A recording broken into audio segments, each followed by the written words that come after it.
Tēma ir aktuāla sarunām gan ar līdzcilvēkiem. Es ar komandām parasti saprotu arī ģimenes, darbā, ar draugiem, varbūt kaut kādās neformālās sanākšanās. Un šeit šodien es jums stāstīšu par kompetencēm darbā ar cilvēkiem, kā mēs varam kaut kādas mazās lietiņas integrēt iekšā no coachinga lielā ietvara un paskatīties, kas varētu nostrādāt tieši man. Aicināšu uz pirmo iesaisti čatā. Ielieciet lūdzu čatā, ar kādām situācijām jūs saskaraties visbiežāk.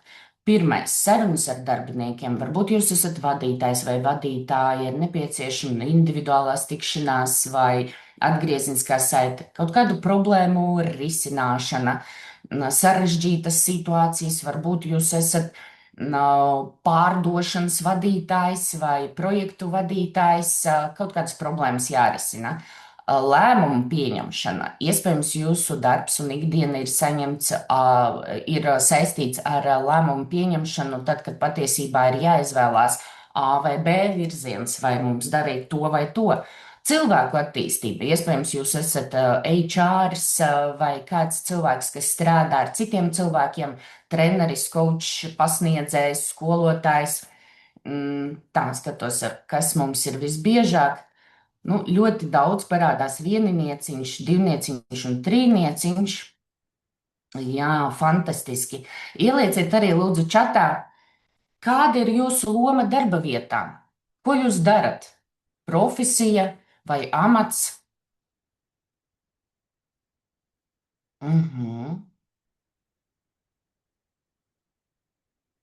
Konsultants, karjeras konsultants.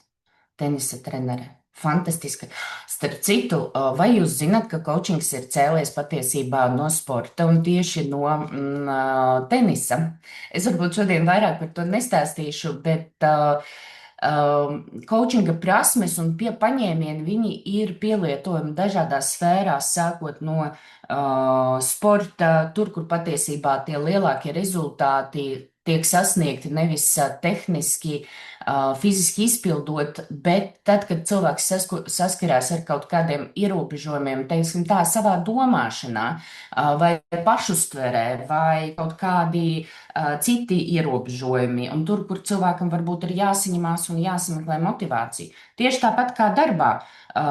Darbā mums ir dažādas situācijas, tad, kad domāju, kādu piemēru ielikt, patiesībā iedomājos par tādu piemēru, kā, ziniet, ļoti bieži mēs saskaramies darbā, vienalga kādā profesijā, ar tādu sarunu, kad mums ir kaut kas jāpaskaidro, vai ir kaut kāda situācija, kura ir jāatrisina kādam otram cilvēkam.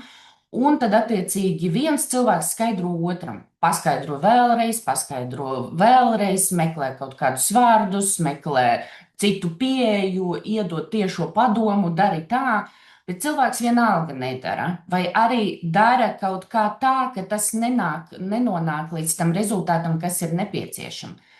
Jeb problēma paliek, situācija netiek atrisināta, motivācija krīt. Krīt gan tam cilvēkam, kas mēģina paskaidrot, gan tam cilvēkam, kam mēģina paskaidrot. Es arī bijusi vairākās situācijās, kad es tiešām nesaprotu, ko man šobrīd stāsta vai kas man ir jāizdara. Un saruna kļūst tāda smaga. Mēs nokļūstam tādā kā aplī, kad visas puses no vienas puses cenšas, bet no otras puses nekas nesanāk. Kā jums šķiet? Šeit nav pareiza vai nepareiza atbilde. Kā jums šķiet? Kas šādā sarunā pietrūkst?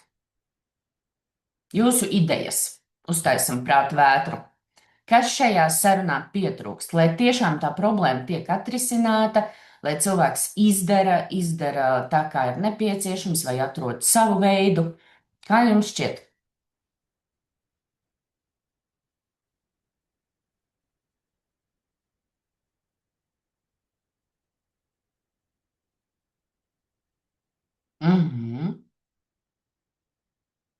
Re, mums jau veidojās vesels saraksts, ko mēs varētu darīt. Sākot no pārjautāt, Pārjautāt arī var dažādiem veidiem. Es šodien stāstīšu par kompetenci jautājumu uzdošanu, jo piekrītat, varbūt, nu, vai tu saproti, un cilvēks, un aiziet, un vienalga nekas nenotiek. Ja, tad kā man uzdot jautājumu tā, lai saprastu, vai cilvēks tiešām saprot? Varbūt pārformulēt valodu, ja nerunājam vienā valodā. Jāpalūdz pašam piedāvāt risinājumus, bingo, Jānis, vajadzības noskaidrot, noskaidrot šķēršļus, izrunāt kaut kādas lietas. Jo, ziniet, tieši šodien taisīju ierakstu rītdienai un sapratu, ka ļoti bieži mēs runājam par problēmu, mēs šķetinam problēmu, bet patiesībā tad, kad mēs uzdodam sev jautājumu, ko es patiesībā vēlos beigu beigās sasniegt kā gala rezultātu, tad te ir pauze, un te ir tiešām izpēte, kādas ir vajadzības, kādi ir resursi, kādi varbūt ir šķēršļi pa ceļam, kā cilvēks vispār saprot. Tad, kad es sāku vairāk pievērsties coachingam, es saprotu, ka mēs pat vienu un to pašu vārdu reizēm saprotam pavisam dažādi. Un šeit, ja mēs apkopotu visu ierakstīto un paturpinātu šo, tad saruna. Ja, saruna. Pietrūkst tieši tāda kvalitatīva, vadīta saruna, dialogs. Tad, kad mēs veidojam šo izpratni kopā, ne informācijas. Ļoti bieži tā informācija ir, un varbūt vadītājs vai tas cilvēks, kas nodod uzdevumu vai kādu informāciju, jau ir izstāstījis 100 reizes un dažādiem vārdiem. Nepadoma. Ļoti bieži tiešie padomi pavisam nestrādā. Ne plāns, nekas, bet pietrūkst telpa, kur cilvēks var padomāt pats un iesaistīties šī jautājuma risināšanā. Jo viena no biežākām problēmām, un visi pētījumi ir tāds, katru gadu iznāk pasaules līmenī pētījums par darbinieku iesaisti, rāda to, ka iesaisti organizācijās ir ļoti maza. Un man ir jāsaka, diemžēl Latvija ir viena no pēdējām pasaulē valstīm, kur tā iesaiste ir pavisam maza. Un tad, kad mēs uzdodam jautājumus, nevis dodam padomus, tad cilvēks sāk sākumā iesaistīties domāšanas līmenī. Tad, kad veidojas dialogs, nevis tāds vienvirziena monologs, tad cilvēks arī ierauga situāciju plašāk. Ja mēs uzdodam jautājumiem par šī cilvēka vajadzībām vai šī cilvēka potenciāliem šķēršļiem, tad mēs arī paplašinam savu redzējumu, kā vadītājs vai kā cilvēks, kas nodod kaut kādu uzdevumu. Mums ir iespēja paskatīties no otra cilvēka kurpēm, jo reizēm mēs tos šķēršļus vienkārši neredzam. Līdz ar to mēs abas puses ierauga situāciju no dažādiem skatu punktiem. Ir arī iespēja, protams, pieņemt tādus apzinātus, izsvērtus lēmumus. Un, kas ir interesanti, ja cilvēks ir iesaistīts domāšanai, ja cilvēks ir iesaistīts risinājumu meklēšanā, izpētē un ir līdzatbildīgs lēmumu pieņemšanā, vai varbūt pat atbildīgs, varbūt tas ir viņa lēmums un cilvēks pats piedāvāja risinājumu, pats uzņēmās. Tas iedod to atbildību, tas, par ko cīnās visas nevar teikt, daudzas organizācijas un daudzi vadītāji, kad darbinieki nelīdz galam uzņemās atbildību. Jo tad, kad cilvēks uzņemās atbildību, tad mēs varam runāt par to, ka cilvēks ir gatavs pielikt papildus piepūli, neskatoties ne uz kādiem šķēršļiem, lai atrisinātu situācijas. Mēs nevaram runāt par pilnu atbildības līmeni, tad, kad cilvēks kaut ko neizdarot, viņš saka, man nav bijusi iespēja to izdarīt, jo tur Jānis neizdarīja šādi, vai man pietrūka šādas informācijas. Tad, kad atbildība ir uzņemta pilnā apjomā, tad cilvēks pats aizies pie Jāņa, pats atgādinās par informācijas atsūtīšanu un šos mazos šķēršļus ceļā arī sakārtos individuāli un neskries pie sava padomdevēja. Respektīvi, cilvēks kļūst tāds patstāvīgāks caur šo atbildības uzņemšanos. Un ja mēs šim pievienojam coachinga kontekstu, tad kas ir coachings pēc būtības? Definīciju ir ļoti daudz. Es padalīšos ar to definīciju, ar kuru mēs strādājam mūsu mācību centrā. Psiholoģiskā atbalsta veids, ja mēs runājam par atbalstu, kas ļauj paaugstināt apzinātības līmeni un atklāt klienta vai cilvēka, ja mēs runājam par darba vidi, potenciālu viņam virzoties uz savu mērķi. Trīs galvenie bloki - apzinātība, Coachinga sarunas stimulē pašizglītošanos. Cilvēks pats atrod savus veidus, kā dabūt informāciju, kā to var izdarīt, kāpēc man tas nesanāk, kur ir mani iekšējie šķēršļi, kādus stāstus es sev stāstu. Un tas veicina arī apzinātību, jeb cilvēks labāk iepazīst sevi un savus rīcības modeļus. Potenciāls. Tad, kad cilvēks sāk sevi iepazīt labāk, tad atklājas ļoti bieži, ka patiesībā es neizmantoju šobrīd pilnu savu potenciālu. Eksperimentam. Ja es teiktu, ka jūsu maksimālais potenciāls ir 10, viens ir neizmantoju pavisam savu iekšējo spēku, enerģiju, un 10 ir izmantoju uz pilnu klapi. Kā jums šķiet šobrīd, martā? Uz kādu cipariņu jūs izmantojat savu iekšējo potenciālu, tā kā jūs jūtat? Atkal, te nav pareizi vai nepareizi, vienkārši subjektīvā sajūta. Ielieciet, lūdzu, čatā.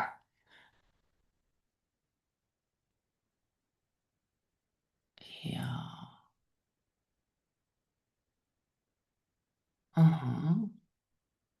Jā, tāds vidēji no 5 līdz 7. Ja.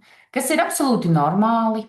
Pilnu potenciālu varbūt pat ir sarežģīti un nogurdinoši visu laiku izmantot. Tomēr ir kaut kādi mērķi mūsu dzīvē vai darbā, tad, kad ir nepieciešams vairāk.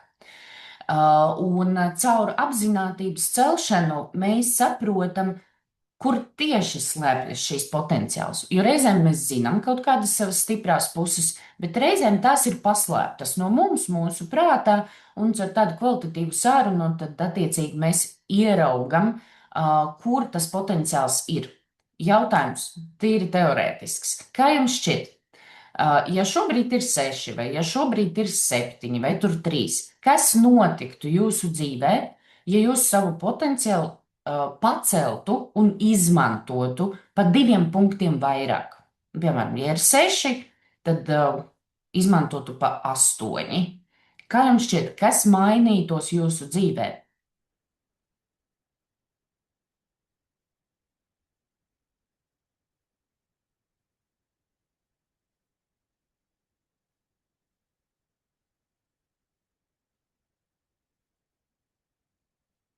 Te var būt kaut kādas konkrētas lietas, kaut kādi mērķi sasniegti, varbūt arī kaut kāds vienkārši kā dzīves sajūta. Jā. Var iedvesmoties, palasīt, ko citi raksta. Rezultāts pilnveide, pašpilnveidošanās, izaugsme, apmierinātība ar dzīvi, pašiedvesma, sasniegt vairāk, daudz vairāk, ātrākā laikā. Respektīvi, mēs runājam par kaut kādu mērķi, un tie mērķi var būt gan materiālā pasaulē, kaut kādi rezultāti, gan arī mūsu iekšējie mērķi, tad, kad mēs vēlamies kaut ko priekš sevīm sasniegt, vai arī dzīvot labāku, priekš sevīm dzīvi labbūtīgāku, labklājīgāku, emocionāli piesātinātāku. Un šeit šī virzība, man ir jāsaka, ir absolūti katram individuāla. Mēs esam ļoti unikāls būtnes. Kaut kā mēs par šo piemirstam mūsu ikdienas dzīvē, mūsu ikdienas sarunās. Mums šķiet, ka visi ir tādi, bet patiesībā, ja mēs runājam un pievēršam cilvēkam uzmanību, tad mēs saprotam, ka katram tās iekšējās vajadzības un iekšējie motivatori var būt ļoti, ļoti dažādi. Sākot no materiāliem, beidzot līdz vērtību līmenim, vai varbūt pat misijas līmenim, tad, kad cilvēks patiesībā iet, neskatoties ne uz ko, uz kaut kādiem lielākiem mērķiem, varbūt pat atstājot kaut kādu pēctecību pēc savas dzīves. Un tāda kvalitatīva sāruna viņa palīdz atšķitināt, kas patiesībā mani motivē. Palīdz atšķitināt, kuras lietas mani demotivē, kas ir arī ļoti svarīgi, kur varbūt varētu rasties kaut kādas motivācijas sarežģījumi un ko patiesībā es ar to varu darīt. Dažādi instrumenti, kā mēs varam to izmantot. Jebkurā gadījumā, ja mēs sarunā fokusējamies uz to, ka es veicinu cilvēkā apzinātību, es skatos un palīdzu cilvēkam ieraudzīt viņu potenciālu, un es palīdzu cilvēkam ieraudzīt savas unikālas motivācijas, tad mēs runājam par to, ka šāda saruna, tas nav tikai par motivāciju. Jā, es te varētu iedvesmojoši tagad parunāt, ko es arī daru šobrīd. Tomēr, ja mēs runājam par tādu kvalitatīvu viens pret viens sarunu, tad tā palīdz sakārtot domas, jo teksts ir domāts tieši šim cilvēkam, jautājumi ir domāti tieši šim cilvēkam, viņa konkrētajā situācijā, viņa konkrētajā momentā. Tas palīdz sakārtot domas, paplašināt perspektīvas un veicināt lēmumus. Pie tam tie lēmumi paliek apzinātāki, kāpēc es kaut ko daru vai kaut ko nedaru. Lēmums atteikties no kaut kādiem dzīves mērķiem arī ir fantastisks. Mūsu dzīvē ir tik daudz visa kā, kad reizēm uztaisīt talku un izmest laukā vecos mērķus, vecās domas arī ir fantastiski, jo mēs atbrīvojam vietu kaut kam jaunam. Ziniet, reizēm tur es nezinu, kaut kādā vecuma laikā gribās kaut ko sasniegt. Nezinu, kādam gribās kļūt bagātam, kādam gribās iegūt kaut kādu izglītību, kādam gribās nopirkt, nezinu, tur kaut kādu smuku mašīnu vai vēl kaut ko. Un reizēm mēs ar tiem veciem lēmumiem dzīvojam un velkam tos līdzi. Ja, es par šādiem runāju. Bet paiet gadi, mēs it kā to, tā kā es taču gribēju, bet lēmums atteikties arī ir fantastisks. Ja? Apzināti lēmumi gan pieņemt kaut ko savā dzīvē vai sākt, vai arī atteikties no kaut kā. Coachinga sarunā fantastisks rezultāts ir tad, kad cilvēks saka, zini, es tagad saprotu, ka patiesībā tas nav mans mērķis. Un tas arī ir fantastiski. Kas coachings viennozīmīgi nav? Coachings viennozīmīgi nav par konsultēšanu. Konsultēšana ir tad, kad organizācijā vai kaut kādā biznesā vai kaut kādā situācijā ienāk cilvēks, kas zina, kā šādas problēmas risināt. Viņš atrod problēmu, izšķetina un iedod gatavo variantu, ko tev darīt, solis 1, solis 2, solis 3. Mentorings. Mentorings ļoti tuvu coachingam, tomēr mentors, viņš dalās savā pieredzē, kā viņš ir realizējis tādu mērķi. Mentoringu ļoti bieži izmanto organizācijās, lai apmācītu mazāk pieredzējušus kolēģus. Coachings savukārt palīdz nonākt pie atbildēm cilvēkam pašam. Un tad jautājums, kad man kur griezties? Kad pie konsultanta, kad uz mentoringu, kad uz coachingu. Man ir jāsaka, ka arī coachings nav panacēja visās situācijās, un tad tiešām ir jāizvērtē. Ja jūs strādājat kaut kādā biznesā vai organizācijā, vai veidojat biznesu vai kādu procesu, tad jā, jūs varat meklēt paši, tomēr būs ātrāk saņemt konsultāciju un iegūt to ieskatu, kā es varētu to darīt. Jebkurā gadījumā darīšana paliks jūsu pusē. Ja jūs augat organizācijā vai kādā profesijā, tad ir vērts atrast savu mentoru, kas padalīsies, kā viņš to ir darījis. Man ir jāsaka, ka tas ir tikai mans subjektīvais viedoklis, jūs varat man nepiekrist, ka mentorings mūsdienās ir diezgan sarežģīta lieta. Kāpēc? Jo ļoti bieži tā pieredze ir novecojusi. Piemēram, ja pie manis grieztos uz mentoringu, kā vadīt tur kolektīvu un tā tālāk, tad man ir jāsaka, ka es kā vadītājs un tādas lielas komandas esmu vadījusi nu, jau kaut kādus gadus atpakaļ, vēl pirms mākslīgā intelekta ēras. Un es nevarētu iedot pilnu kontekstu. Es varētu padalīties tikai ar nu, tādām soft prasmēm, kā runāt ar cilvēkiem, kā varbūt motivēt, kā palīdzēt cilvēkam augt.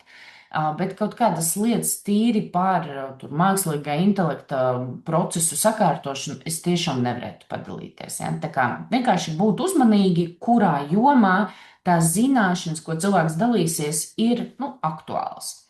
Coachings savukārt ir tad, kad cilvēks vēlās augt savā profesijā, vai mainīt profesiju, vai augt iekšēji kā personība, vai izpētīt sevi, vai izmantot to savu potenciālu, vai arī sasniegt kaut kādus mērķus, kur ir kaut kādi šķēršļi potenciāli iespējami. Vai nu cilvēks neredz pirmo soli, vai nu arī solis ir, bet nevar uzspērt otru. Ir kaut kādi iekšējie šķēršļi. Ļoti bieži mēs zinām, kas ir jādara. Mēs vienkārši nedaram, jo stāstam sev kaut kādus iekšējus stāstus. Tad coachings būs patiešām ļoti, ļoti iederīgs. Un šodien es gribu jums pastāstīt par coachinga 5 kompetencēm, kuras var integrēt arī ikdienā, ģimenē, sarunās ar draugiem, savā kolektīvā, ja jūs esat vadītājs, tad darbā ar savu komandu. Par dažām izstāstīšu detalizētāk, par dažām varbūt tā tikai pieskaršos, bet šīs, manuprāt, ir tās, kuras tiešām ir ļoti universālas. Klātesamība un klausīšanās, attīstoši jautājumi, sarunas struktūra. Jo reizēm mēs gan klausāmies, gan uzdodam jautājumus, bet vienalga ir hauss, vai no vienas tēmas pārtikam uz otru. Kā izvairīties no šī?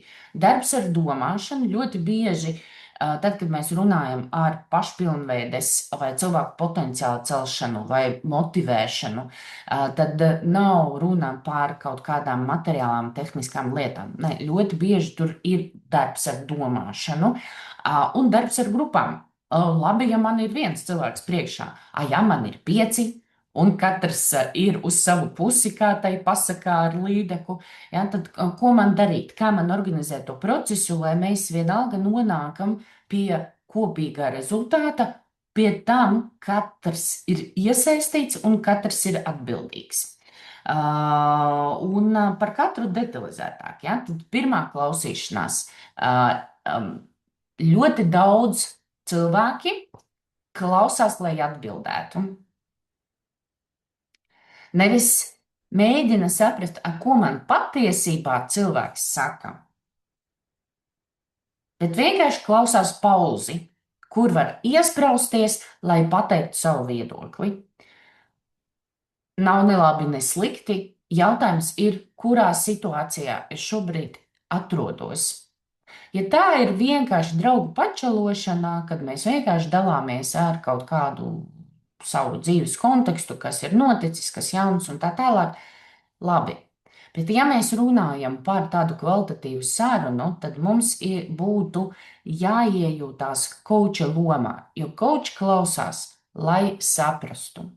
Un viena no pirmām lietām, ko mēs strādājam pirmajā modulī, ir koča pozīcija. Tā ir neitrāla pozīcija, kura palīdz man izslēgt to iekšējo rādio, jo mēs visi esam izglītoti, pieauguši cilvēki ar savu dzīves pieredzi, un ļoti bieži mums iekšā skan, es zinu kā, bet tad, kad es zinu kā, ir iekšējais rādio vai notiek iekšējais rādio risinājumu meklēšanā, kas, piemēram, ir ļoti bieži vadītājiem, tad mēs nedzirdam patiesībā, ko cilvēks mums saka. Tad, kad mēs pārslēdzamies uz šo koča pozīciju, uz tādu neitrālo, ļoti dziļo klausīšanās, tad tas ļoti ātri, burtiski pāris minūšu laikā maina visu sarunas dinamiku.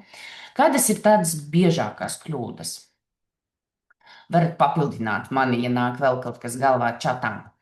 Interpretējam pārāk ātri. Respektīvi, cilvēks mums stāsta, un mēs jau izdarām secinājumus, priekš sevīm, kā es to saprotu. Ja, kā es to saprotu. Otrais, ko gribētos pieminēt, mēs nevis izdarām secinājumus, bet, nu, kā lai to saka, mēs pabeidzam teikumu otra cilvēka vietā. Respektīvi, savā galvā, vai varbūt pat pasakot, cilvēks vēl nav pabeidzis runāt, mēs jau esam galvā šo teikumu pabeiguši. Jā, tiešām prāts strādā ātrāk nekā mēs varam parunāt. Tomēr ir jāspēj sevi apstādināt. Piedāvājam risinājumus. Vēl neesam noskaidrojuši, kāda patiesībā ir situācija, jau metamies iekšā ar saviem padomiem, piedāvājumiem un risinājumiem. Respektīvi, cilvēkam pat nav telpa padomāt pašam. Nāk vēl kādas idejas, kur vēl mēs varbūt iesprūstam ar to tādu, nu, patiešām kvalitatīvu klausīšanos, ielieciet čatā un nolasīšu arī. Jo pirmais ir, nu, noķert sevi pie šīm lietām un saprast, kā es šobrīd klausos, un pieņemt to lēmumu, kurā līmenī es šobrīd klausīšos. Ir dažādas teorijas par klausīšanos, piedāvāšu tādu varbūt saīsinātu versiju, 3 klausīšanās līmeņi. Pirmais līmenis - iekšējā klausīšanās. Un viss tas, ko es tikko minēju, ir tā pieredze, iekšējais rādio, pabeidzu teikumu galvā, vai galvā jau ir risinājums, vai arī klausos, lai patiesībā tur pauzi sadzirdētu un ieliktu savu teikumu. Klausos, bet patiesībā domāju par sevi, par saviem piedzīvojumiem, pieredzi, viedokļiem, atbildēm. Tad iekšējā klausīšanās. Nākamais līmenis ir fokusētā klausīšanās. Tad, kad es jau mēģinu to savu iekšējo rādio izslēgt, es klausos līdz beigām, klausos katru vārdu, un arī dzirdu jau toni un nozīmi. Fokusētā klausīšanās. Es fokusējos uz to otru cilvēku, un mēģinu tiešām saprast, ko cilvēks mums stāsta. Jo tas, ko mēs varam izteikt vārdos, tā ir pavisam maza lieta. Mēs ļoti daudz sakam caur toni, caur pauzēm, caur kaut kādām lietām. Tāda fokusētā klausīšanās. Te pa vidu varētu ielikt vēl tādu selektīvo klausīšanos. Ļoti bieži sapulcēs, ziniet, es sēžu tur paralēli kaut ko rakstu, un tad dzirdu vai nu savu vārdu, vai nu kaut kādu tēmu, kas arī mani interesē. Un tad es uz to brīdi pieslēdzos, ja, un domāju, kā tas ir attiecināms uz mani. Bet fokusētā klausīšanās, te tomēr mēs skatāmies vairāk jau no otra cilvēka kurpēm. Un trešais līmenis ir sistēmiskā klausīšanās. Mēs viņu arī saucam par holistisko klausīšanos.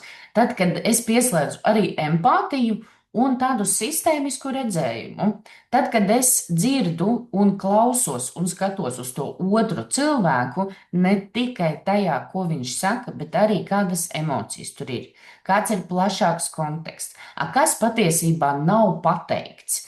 Kādas ir attiecības tam otram cilvēkam ar problēmu, vai situāciju, vai mērķi, par kuru šobrīd tiek runa. Un tas ļoti paplašina tas, ko mēs patiesībā varam dzirdēt. Es no savas puses varu pieminēt, ka tāds viens no piemēriem, kā mēs varētu paskatīties uz to sistēmisko klausīšanos, ir tāds viens modulis, kur tā klausīšanās tiek salikta tādos 4 plauktiņos. Nav prezentācijā, vienkārši izstāstīšu mutiski. Mēs katrs par jebkuru savu lietu, mērķi, situāciju, problēmu, mēs stāstam no 4 tādiem filtriem. Mēs stāstam faktus. Ja, tad, attiecīgi, tas, kas man ir jāklausās, kādi ir fakti? Fakti ir tas, ko mēs varam pierādīt. Cipari, notikumi, viss, ko var iedokumentēt. Ja. Kādi ir pieņēmumi, domas, kā cilvēks interpretē to situāciju? Jo tas, kas notiek īstenībā, reizēm ir diezgan tālu no tā, kā cilvēks to interpretē. Parasta situācija, nezinu, kolektīvā, darba vietā, rīts. parasti tur kolēģis sasveicinās, bet šodien kolēģis pagāja garām, neskatoties. Fakts ir, pagāja garām. Otrs fakts neapskatījās uz mani, trešais fakts nesasveicinājās. Kaut arī parasti sveicinās. Ja? To varētu pierādīt. Bet kādas varētu būt pieņēmumi, jeb domas? Droši vien apvainojās par kaut ko, vai arī, varbūt ir aizņemts, vai arī, noteikti iet uz to sapulci, kur būs to, nezinu, tur vainīgo meklēšana. Ja mēs interpretējam jebkuru situāciju, un tā interpretācija, tas ir tas unikālais, kas mums katram ir, pat vienā situācijā. Nezinu, 10 cilvēkus saliek vienā telpā uz ballīti, katram būs sava interpretācija par ballīti. Jā, tā kā mēs klausāmies faktus, mēs klausāmies interpretāciju, mēs klausāmies emocijas. Kādas ir emocijas? Emocijas ir mūsu attiecības ar citiem, ar situāciju, ar notikumiem. Kādas tur ir emocijas? Varbūt bailes, varbūt prieks, varbūt dusmas, varbūt vēl kaut kas. Ceturtā prizma, ar kuru mēs klausāmies, ir vēlmes. Ko patiesībā cilvēks vēlās šajā situācijā? Notiek konflikts. Cilvēks varbūt pat paaugstina balsi, kaut ko emocionāli stāsta. Ko patiesībā cilvēks vēlās šajā situācijā?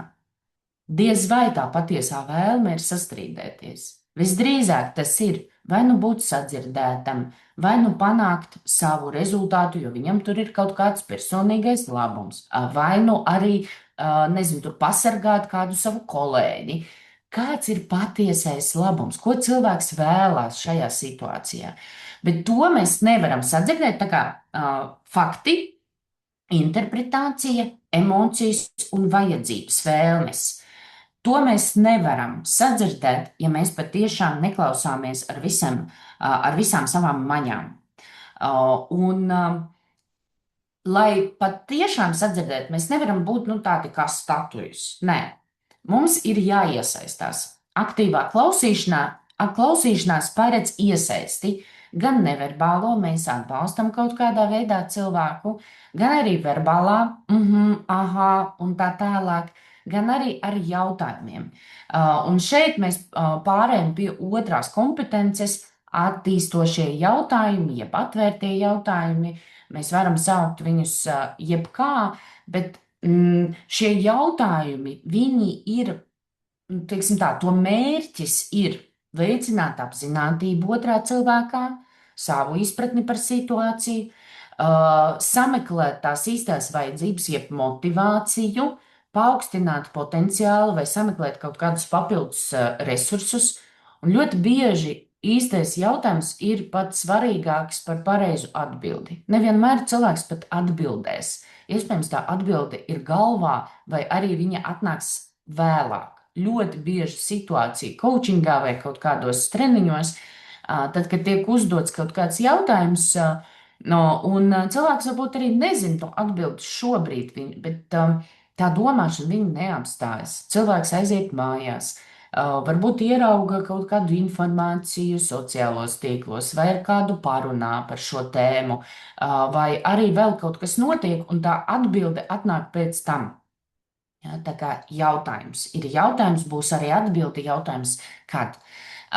Un attīstošie jautājumi ir coachingas sirds, ja varētu to tā nosaukt, jo tādi spēcīgi jautājumi rosina domāšanu. Varbūt modelējošie jautājumi, kas palīdz otram cilvēkam paskatīties no kaut kādas citas perspektīvas, kā tas izskatās no malas, vai kā to dara citi cilvēki, vai arī kaut kādi, nezinu, tur vēl no kaut kādām pusēm padomāt vienkārši, kā to varētu.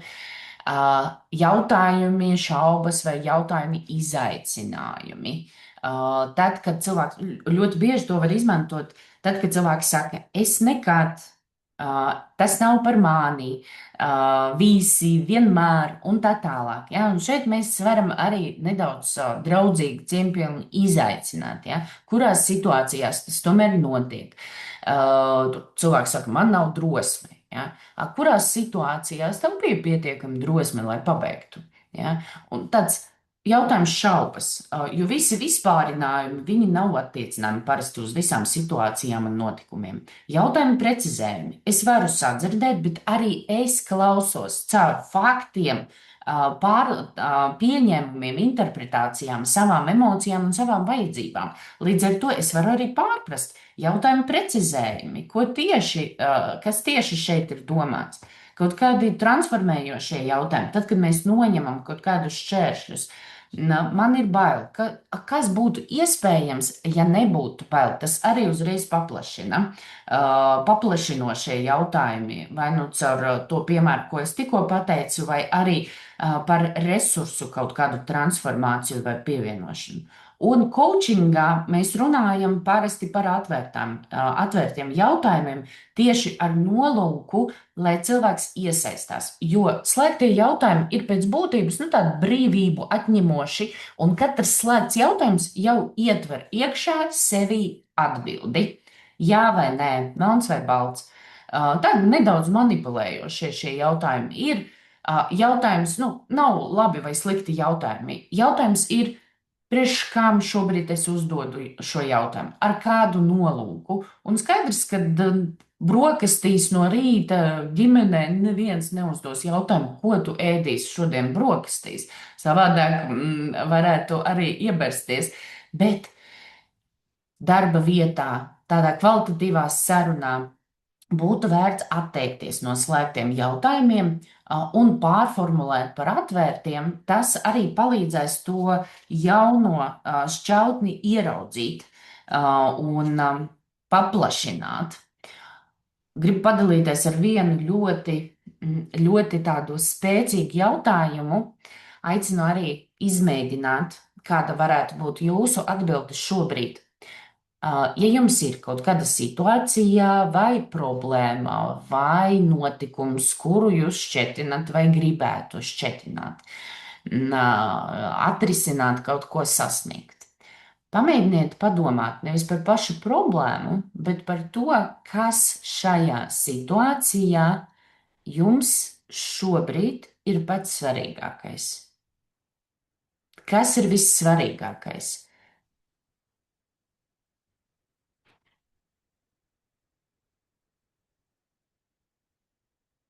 Aicinu arī ielikt iekšā čatā. Mēs nezinām jūsu katra situāciju, tomēr kādas varētu būt tās atbildes?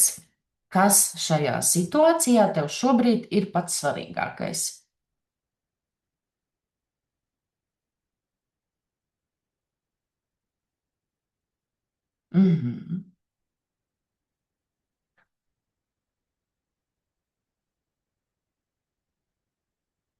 Komforts un cieņa, piemēram, ja? Kādi vēl varētu būt piemēri? Enerģijas iegūšana, veselība, drošība, labsajūta.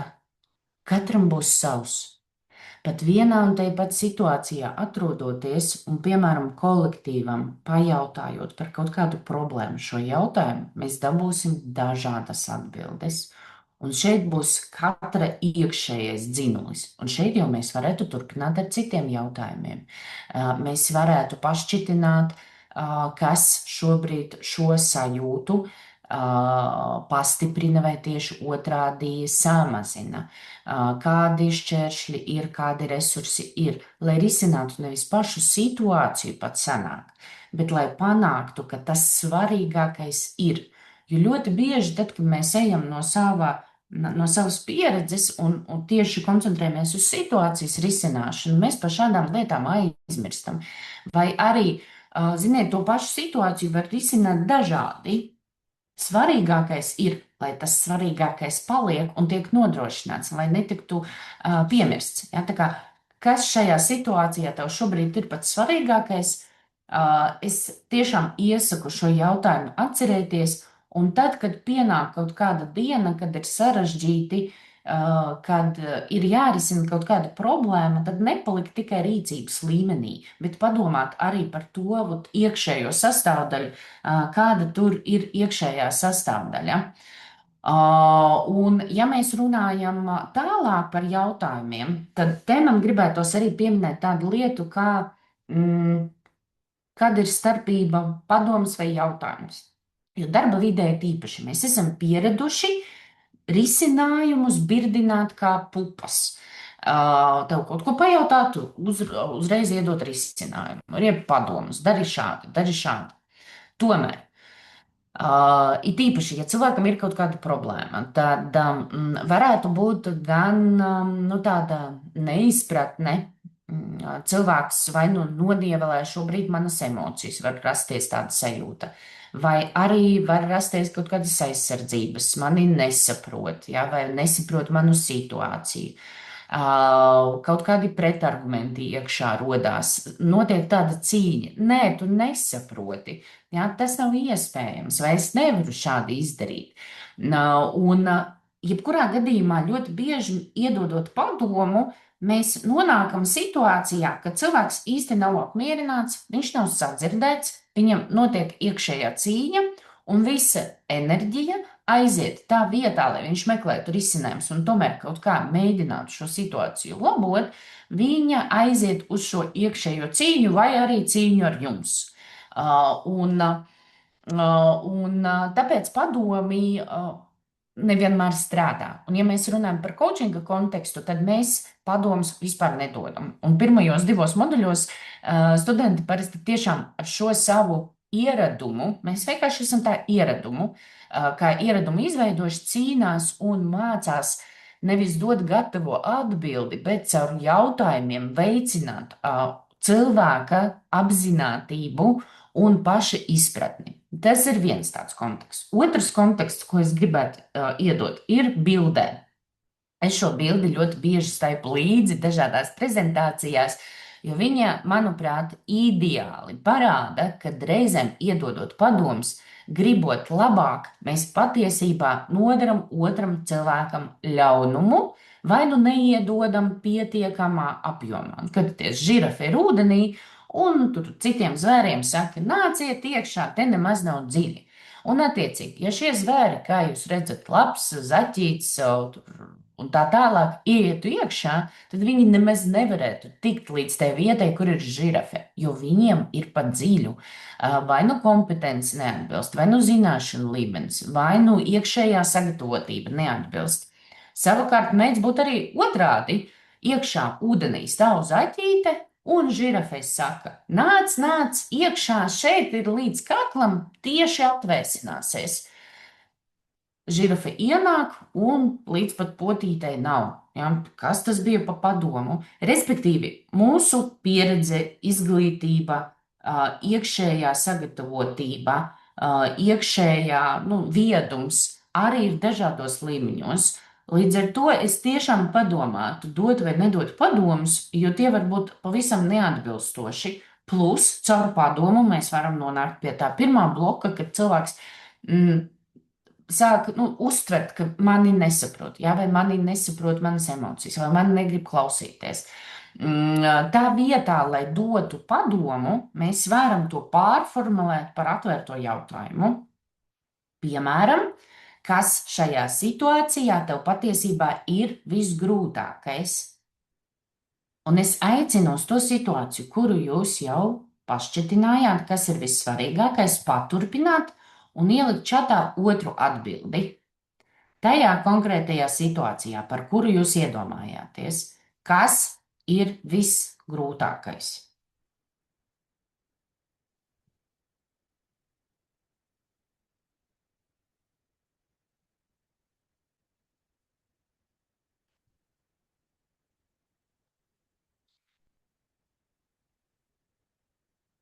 Pagaidīšu pāris atbildes, lai var arī paskatīties, kā šī saruna mums varētu virzīties.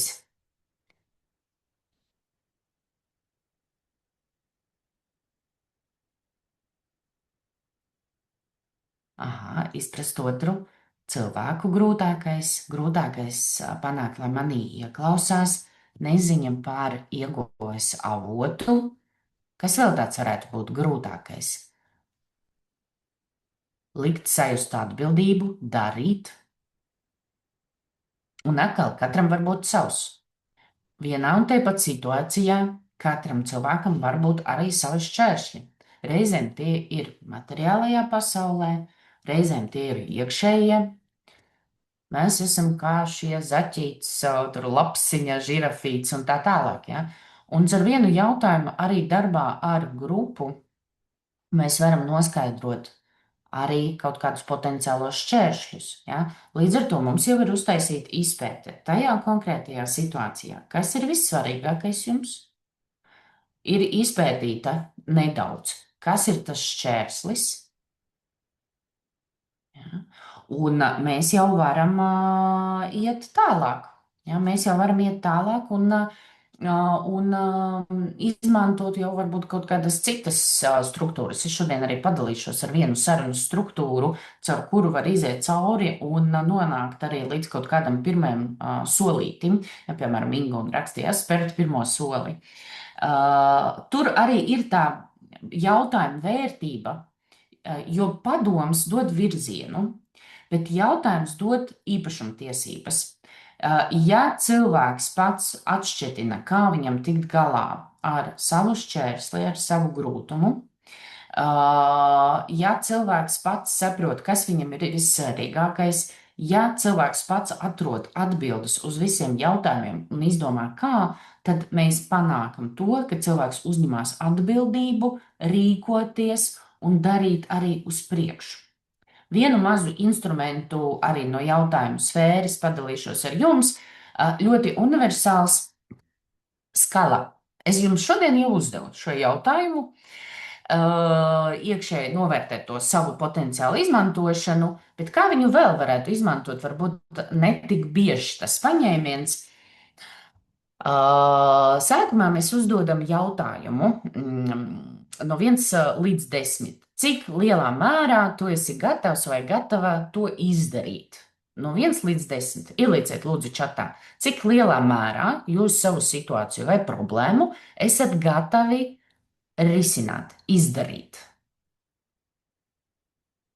1 ir nesu pavisam, patiesībā nesu gatava darīt. Un 10 ir maksimāli iekšējā gatavība spērt visus vajadzīgus soļus, neatkarībā ne no kā. Jā. Lieliski. Dažādas atbildes, bet kas ir interesanti, nevienam nav viens. Jo kaut kas jau ir. Ja? Jūs saņēmāt kaut kādu atbildi, un tad koči ļoti bieži fokusēs uz to, kas būs, piemēram, kas pietrūkst, lai motivācija ir, tā gatavība ir uz 1 vai 2 punktiem lielāka. Bet mēs varam uzdot arī otrādi jautājumu. Skatieties, tiem, kam ir 5, kāpēc ne 4? Ja? Kas jums jau ir, ka jums tāda motivācija jau ir, vesels 5? Tiem, kam jau ir 8, pateicoties kam? Kādi resursi, spējas, talanti, kompetences, motivācijas jums jau ir? Kam ir 10? Fantastiski. Jūs varat izpētīt un atbildēt uz šiem jautājumiem un saprast, pateicoties kam jūs nonācāt līdz tam 10. Un šādā veidā arī veicināt savu apzinātību par to, kas man ir svarīgs, kā es to daru, kādi man ir talanti, kādas man ir vēlmes un tā tālāk un to joprojām. Ja? Padalieties lūdzu čatā, kāda būtu jūsu atbilde? Kāpēc tieši 7? Kas jums jau ir, ka ir 7? Ja, kādi resursi, spējas, motivācija, dzīves ziņa?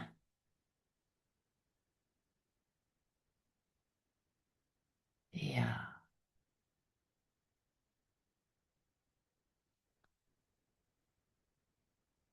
Man ļoti patīk šis jautājums, jo viņš novērš uzmanību no šķēršļiem. Jo bieži, tad, kad mēs atrodamies kaut kādā neatšķetināmā vai sarežģītā situācijā vai problēmā, mēs tik ļoti fokusējamies uz problēmu, kad sākam nedaudz neredzēt iespējas vai jau to, kas man ir. mēs piemirstam par saviem talantiem, par kaut kādiem saviem iepriekšējiem resursiem, pieredzi un tā tālāk. Bet šīs jautājums atgriež mūs pie potenciāla. Mums tas potenciāls jau ir.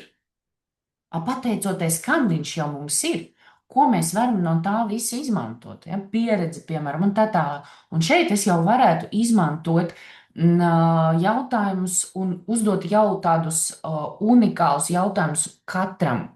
Kā, piemēram, kāda tā pieredze ir? Vai tu varētu aprakstīt to pieredzi detalizētāk? Cilvēks apraksta.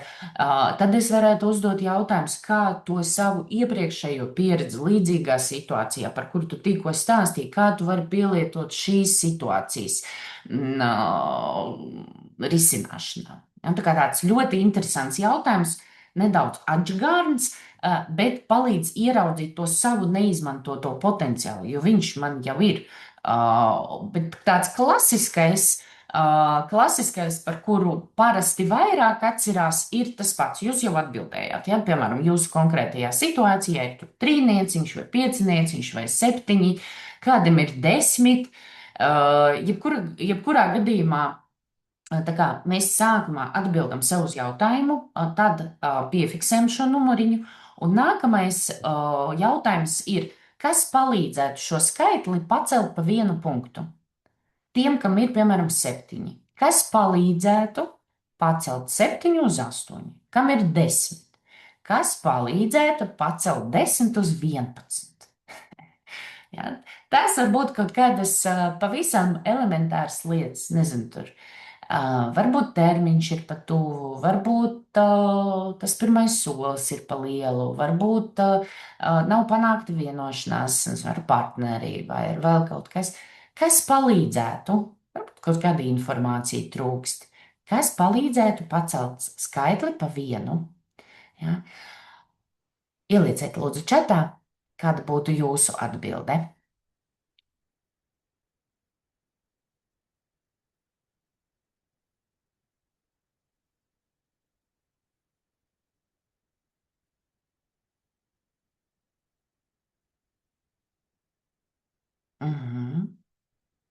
Kaut kāda veida pārmaiņas, finanses, lēmums, atbildība pret ģimeni.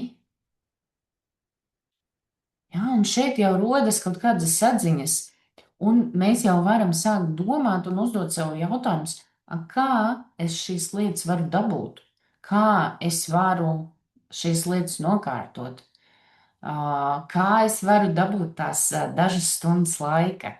Un vēl, un vēl, un vēl, ja nāk atziņas. Tā kā skalu mēs varam izmantot gan, lai saprastu, kāpēc man tāds cipars jau ir, kādi resursi, potenciāls, motivācija man jau ir, un arī uz priekšu, kas man pietrūks līdz tam, lai cipars ir lielāks. Un te es varētu, jūs pa vienu cipariņu pacēlāt. Ja būtu vēl viens cipars, kas tur vēl pietrūkst, lai ir vēl lielāka gatavība sākt darīt vai izdarīt šo lietu. Ja? Un mēs varētu turpināt, līdz jums parādās kaut kādas arī idejas, jaunas atziņas, varbūt kaut kādi solīši, par kuriem pirms tam es tur nepievērsu uzmanību. Varbūt parādās kaut kādi starpmērķi. Piemēram, kāds no jums atbildēja par finansēm. Ja? Iespējams, lai sasniegtu šo mērķi, man sākumā ir jānodefinē sev šīs mērķis. Piemēram, man ir nepieciešams finanses tādā un tādā apjomā. Atkal nodefinēt, kāda summa ir vajadzīga, kuras viņu dabūšu, kādā veidā, cik ilgā termiņā. Ja? Un vienkārši vienoties ar sevi un sākt to realizēt. Un tad realizējam šo un atgriežamies pie lielā mērķa. Skalu var izmantot ļoti daudzos veidos, tiešām attīstības sarunās, piemēram, uzdodot tos pašus jautājumus, ko es jums uzdevu. Personālā attīstībā, izmantojot kā pašnovērtējuma instrumentu. Piemēram, es jums pajautāju, cik lielā mērā jūs izmantojat savu potenciālu. Tas ir pašvērtējums. Var izmantot vadītājas sapulcēs. Arī, ja ir pietiekami droši un atklāta vide komandai izveidota, tad var uzdot jautājumu savam kolektīvam, klausties, cik jūs esat pārliecināti, ka mēs to sasniegsim. No 1 līdz 10. Ja, un komanda atbild. Un šeit atkal var izmantot tos pašus jautājumus, ko es tikko ar jums padalījos. Ja? Kāpēc tā, kas mums jau ir, kāda ir šķēršļi potenciālā, kā mēs varētu celt katra to pārliecību. Šeit var parādīties arī kaut kādas, ziniet, lietas, par kurām reti runā. Varbūt kādam intuīcija nostrādā, varbūt kādam ir pieejama kāda informācija, par kuru šajā sakarā, šīs situācijas sakarā, tā kā mēs nerunājām, ja, bet šī informācija ir svarīga. Varbūt kāds ir lasījis par kaut kādām nākotnes tendencēm un saprot, ka, patiesībā mēs to, tā kā nevarēsim realizēt, jo varbūt kaut kas mainīsies, ja. Sapulces beigās, un pamēģiniet, no sirds jums iesaku, nākamajā sapulcē pajautāt gatavību īstenot sapulces vienošanās, vai arī var pašu sapulci novērtēt. Ļoti foršs jautājums, kas ļoti atver acis. Kā jūs novērtējat sapulces efektivitāti un vērtību? No 1 līdz 10. Kur viens ir galīgi nevērtīgi, iztērēju laiku, nesaprotu, ko es te darīju, līdz 10. Maksimāli efektīva, viss skaidrs, plāns ir, jūtos iesaistīta, saprotu savu lomu un tā tālāk. Un iedot to telpu katram cilvēkam atbildēt, un tad var jau reflektēt, kā padarīt nākamo sapulci efektīvāku, labāku un tā tālāk. Te gan ir tāda lieta, strādās tikai psiholoģiski drošā vidē. Ja jūs nejūtat, ka šī vide ir izveidota, tad varbūt, nezinu, anonīmas anketas, pie anonīmām anketām cilvēki nedrošā vidē arī mēdz paaugstināt atzīmi. Ja? Tā kā skatāmies, kad var lietot, kad nevar lietot, bet jebkurā gadījumā jautājumi ir ļoti, ļoti forši. Lūk, mums ir klausīšanās, mums ir jautājumi, ieskaitot kaut kādus mikroinstrumentus, un nākamā kompetence ir sarunas struktūra. Lai nesanāk hauss, mums ir kaut kādā veidā jāvada šī saruna, lai viņa nonāk līdz rezultātam. Savādāk tā saruna vienkārši izklīst, mēs sākam no viena jautājuma, pabeidzam ar otru jautājumu un vispār nesaprotam, kā mēs tur nonākam. Lai ir šī skaidrība un lai sapulce, sarunā vai vēl kaut kāds notikums ir patiešām kvalitatīvs, efektīvs un katram ir skaidrība, ko katram tagad darīt vai nedarīt, mums var palīdzēt tāda konkrēta loģika. Viens no coachinga modeļiem, tāds te pielāgotais growth, es teiktu, tā šeit ir, ko mēs varam integrēt savā sapulcē, sarunā 1 pret 1 vai ar komandu, nav svarīgi. Jebkurā gadījumā mums ir tāds viens ļoti svarīgs jautājums, caur kuru mēs ejam. Šīs sarunas beigās. Kādu rezultātu mēs vēlamies panākt? Un tas ir ļoti svarīgi. Sapulce, parunāt par datiem, ļoti slikta sapulce. Ko mēs vēlamies sapulces beigās attiecībā uz šiem datiem? Kas? Pieņemta lēmumi, resursu apkopojums, ideju apkopojums, plāns. Kas? Ja? Ko mēs gribam sapulces beigās? Tas pats ir attiecināms uz sarunu. Lai mēs varētu saprast, ko tad attiecīgi mēs gribam rezultātā, sākumā ir jāsaprot tas konteksts, tas lielais mērķis, par ko iet runa, situācija, kāds ir konteksts, kas šobrīd notiek, ko patiesībā cilvēks šajā situācijā lielajā grib. Ne tagad, ne šajās 10 minūtēs, kamēr mēs runājam, bet kopumā, ko viņš vēlās iznākumā. Jo bieži mēs savā domāšanā paliekam tajā problēmā, un mēs bieži zinām, ko mēs negribam. Šito negribu, un šo negribu, un šādi negribu. Kā tu gribi patiesībā? Ja? Ko tu vēlies kā gala iznākumu šajā situācijā? Reizēm tas ir patiešām atsatveroši. Otrais solīts ir noskaidrot attiecībā uz šo lielo situāciju, šo lielo kontekstu, ko tu gribi šīs sarunas beigās. Ko tu gribi? Skaidrību, soļus, plānu, atbildību sadalījumu. Ko tieši tu gribi šīs sarunas beigās? Pēc 10 minūtēm, pēc 30 minūtēm, sapulces beigās. Kāds ir tas taustāmais rezultāts, kas mums ir jāsasniedz. Tad, kad ir izrunāta situācija, tad, kad ir noteikts mērķis mūsu šī brīža miedarbībai, kā gala rezultāts, tad mēs varam skatīties, kas patiesībā ir, kādi resursi ir, kas jau notiek, kas varbūt trūkst, kas ir iesaistīts. Visu, kas mums tur ir. Visas tie jautājumi, ko es jums šodien jau uzdevu. Kas ir vissvarīgākais šajā situācijā? Kas ir visgrūtākais šajā situācijā? Šī ir mūsu realitāte. Mūsu realitāte nav tikai materiālajā pasaulē. Viņa ir ļoti daudz arī iekšējā pasaulē. Ja? Un ļoti bieži tieši iekšējā pasaule traucē realizēties materiālajā. Ja? Līdz ar to realitāte. Kāda ir patiesībā šobrīd tā pilna situācija? Tad, kad šis ir izšķetināts, tad mēs ejam pie variantiem. Kādas būtu iespējas? Tādas kā prāta vētra. Jo vairāk iespēju mēs atrodam, jo labāk.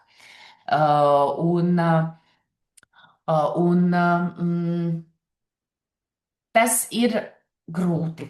Un trešais un ceturtais solis ir grūti, jo mēs steidzamies.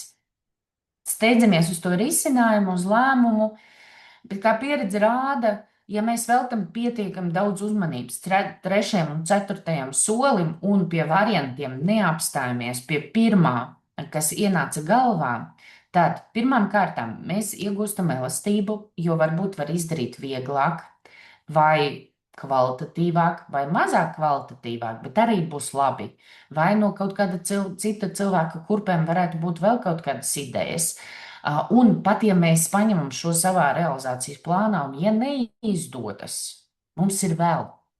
Pie tam varianti ietver ne tikai materiālās rīcības, bet arī tās lietas, kā mēs varam strādāt ar tiem iekšējiem šķēršļiem, kas ir visgrūtākais.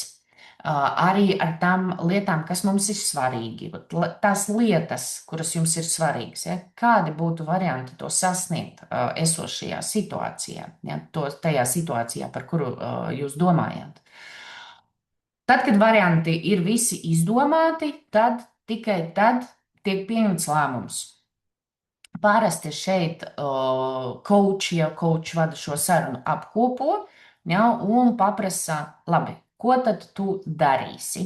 Ja, tiek sastādīts plāns ar termiņiem, ja iet runa par komandu, tad ar atbildībām ir vārds uzvārds un tā tālāk, un kāds ir nākamais solis. Un šeit ir ļoti svarīgs jautājums, kas ir mikrosolītis, ko varētu izdarīt tagad, jau tagad, un uzreiz, tuvāko 24 stundu laikā. Jo dzīves skrējienā mēs mēdzam atlikt kaut kādas lietas, un tā arī nesāk. Paiet gads, 2, un tā arī neesam sākuši.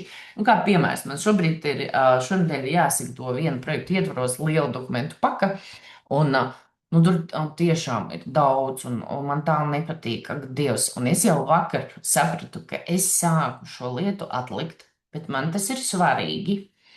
Līdz ar to tas pirmais solis, ko es izvēlējos, bija uztaisīt mapi ar nosaukumu, šī projekta nosaukumu, un nolikt uz desktopa. Otrais mazais solis bija, es savā plānotājā uz šodienu ieliku 20 minūtes pirmā dokumenta formas sagatavei. 20. Tiešām var atrast 20 minūtes. Ja? Līdz ar to man ir aicinājums jums. Skaidrs, ka jūs tagad neizgājāt cauri savai situācijai ar visiem soļiem, bet atbildot uz jautājumu, kas būtu tas mikro solītis, ko jūs varētu izdarīt 24 stundu laikā attiecībā par savas situācijas risināšanu, un kas būtu maksimāli viegls, bez piepūles baigās. To, kuru jūs tiešām ar garantiju arī izdarīsiet. Kas būtu tas mazākais solīts? Padalieties lūdzu čatā. Paskatīsimies, kāda varētu būt risinājumi. Nevis risinājumi, idejas vai varianti, bet es, kamēr iešu tālāk, pēc tam nolasīšu tos mazos solīšus. Šeit man gribās klāt pielikt pie tās struktūras, to darbu ar domāšanu un varbūt nedaudz padziļināt šo jautājumu, jo ļoti bieži mēs zinām, kā, un tā struktūra pat var iziet ļoti cauri labi. Bet, ja mēs nepieskaramies tam savām iekšējām vajadzībām, vērtībām, ja mēs nepieskaramies saviem kaut kādiem iekšējiem šķēršļiem, grūtībām, reizēm arī uzskati, tad mēs nevaram šo situāciju atrisināt. Viņa burtiski nonāk strupceļā. Un reizēm tur palīdz vienkārši ieraudzīt, ka tā patiesībā nav. Reizēm coach var palīdzēt šo uzskatu kaut kādā veidā transformēt, lai viņš vienkārši netraucē. Jebkurā gadījumā tas ir darbs ar domāšanu. Piemērs tāds ierobežojošais uzskats, es neesmu labs konfliktu risināšanā. Ja. Pirmkārt, tas nav fakts. Ja? Fakts ir tas, ko mēs varam pierādīt. Šo pierādīt ir praktiski neiespējams. Tā ir interpretācija par sevi. Ja? Un šeit mēs varētu pašķetināt, kurās situācijās un dzīves pieredzēs cilvēks tomēr risināja konfliktu un atrisināja un panāca savu vēlamo. Un tas palīdz izšūpot to domāšanu, ja, un kaut kādā veidā pavirzīties uz priekšu. Ja, pavirzīties uz priekšu. Es nolasīšu tos mazos solīšus, noklausīties šo webināru, izpētīt 3 piedāvājumus tirgu, sastruktūrēt rītdienas sarunu. Super! Ja? Pavisam mazi solīši, ko var tiešām izdarīt, un vienkārši sāksies domino efekts. Ja domino efekts nesākas, ja tiešām es nevaru, es saprotu, kas man ir jāizdara, bet es nesāku, tad potenciāli var paskatīties, kāda varētu būt iekšējie šķēršļi un kur es sev domāšanā pats vai pati traucēju. Tādi populārākie ierobežojošie uzskati ceļā uz mērķiem. Es neesmu pietiekami labs laba. Ja, tad šeit būtu darbs ar to, kādas stiprās puses tev jau ir, pašizpēte un tā tālāk. Man nav laika. Ja. Man nav laika vispār tāds interesants jēdziens. Visiem ir vienāds laiks. Jautājums vienmēr ir prioritātēs. Ja, ja tev tas būtu patiešām svarīgi, kā tu atrastu laiku? Ja. Tas man neizdosies. Ja reizēm mēs taisam tādu prāvietību paši sev, vēl neko neesam sākuši darīt, pat muti neesam atvēruši, bet jau domājam, ka neizdosies. Ja? Šeit mēs varētu izmantot jautājumus, paplašinot to skatījumu, vai paskatoties pagātnē, vai paskatoties no kaut kāda cita skatu punkta. Citi ir labāki par mani. Ja? Tad mēs varētu savu vērtību izpētīt. Nav vērts mēģināt palikt pavecam. Ja? Man vajag vairāk zināšanas pirms sākt. Ja? Kā jums šķiet, kāds varētu būt jūsu iekšējais šķērslis tajā situācijā, par kuru jūs jau šķetinājāt šī webināra laikā? Varbūt arī nav, ja? Bet vienkārši, ja rodās idejas, tad ielieciet lūdzu čatā, kāds varētu būt jūsu ierobežojošais uzskats par sevi vai par to situāciju, kas varētu jums traucēt. Nav zināšana, jā. Jā, tad attiecīgi. Un nesākam. Ja ziniet, tāda ļoti laba atruna, vai ne? Fantastiski. Man nav laika, man nav zināšanu, dzelžaini izklausās. Un kas ir interesanti, mēs paši tam ticam. Bet tad, kad koč mums palīdz vai kāds ar tādu kvalitatīvu jautājumu palīdz izšūpot šo uzskatu vai kaut kādā veidā transformēt, tad patiesībā ir pavisam cits skats. Kā ar cilvēku slinkumu? Zinātnieki uzskata, ka nav tāds jēdziens kā slinkums. Nav pietiekami svarīgi tam cilvēkam. Ja, līdz ar to ir jāstrādā ar svarīgumu parādīšanu vai atrašanu. Respektīvi, nav prioritāte. Cilvēkam nav slinkums pārēst. Ja, jo tā ir vajadzība, tas ir svarīgi, un cilvēks ēd. Ja, nav slinkums izdarīt kaut kādas lietas, kas patīk, kur redz to, nezinu, kaut kādu prieku vai vēl kaut kā. Šķiet, ka neprotu uzdot jautājumus, vajag vairāk praktisku pieredzi, nav iekšējās pārliecības par sevi, ka man tas izdosies, nav vērts mēģināt. Redzat, cik vienkārši tādas it kā šķietami maziņas lietas, bet cik ļoti viņas spēja traucēt. Un tieši tāpēc, ja mēs runājam par tādu patiešām kvalitatīvu sarunu, tad savā klausīšanās un jautājumos mēs kā sarunas vadītājs vai coach, mēs mēģinam noskaidrot arī šīs lietas un palīdzam cilvēkam saprast un gūt priekš saviem atziņas, lai, lai, lai saskatītu kaut kādu citu situāciju. Ja? Tad, attiecīgi, jūs jau ielikāt čatā, kas varētu jums traucēt. Uzdodiet sev jautājumus, kas varētu paplašināt šo pieredzi. Piemēram, nav iekšējās pārliecības par sevi, ka man tas izdosies. Ja? Var uzdot sev jautājumu, kad savā dzīvē man pirms tam arī tā likās, bet es sāku un man izdevās. Pateicoties, kam tas izdevās, ja? Un var padomāt. Vai arī man vajag praktisku pieredzi vairāk, ja? Kur es varu iegūt šo praktisko pieredzi maziem solīšiem. Ja? Un caur jautājumiem cilvēks atnāk pie atziņas, ka uzskats nav vairs absolūts. Sāk apšaubīt to uzskatu un parādās jauns skatījums uz sevi. Kā tikai parādās jauns skatījums uz sevi, mums parādās tāda sajūta, ka tu brilles notīrīji un tu sāc redzēt vairāk iespēju. Ja, vairāk iespēju un kaut kādu potenciālu. Ja, tā kā šīs lietas ļoti, ļoti svarīgas un ir vērts gan klausīties, gan uzdot jautājumus arī par šādām tēmām, ne tikai sev, bet arī citiem. Un šeit tad attiecīgi arī tas pēdējā kompetence šodien, 5. darbs ar grupām. Mēs strādājam gan viens pret viens, gan ar cilvēkiem, ir cilvēku grupas, mēs praktiski visi piedalāmies kaut kādās sanākšanās, kaut vai draugu sanākšanās, sapulcēs un tā tālāk.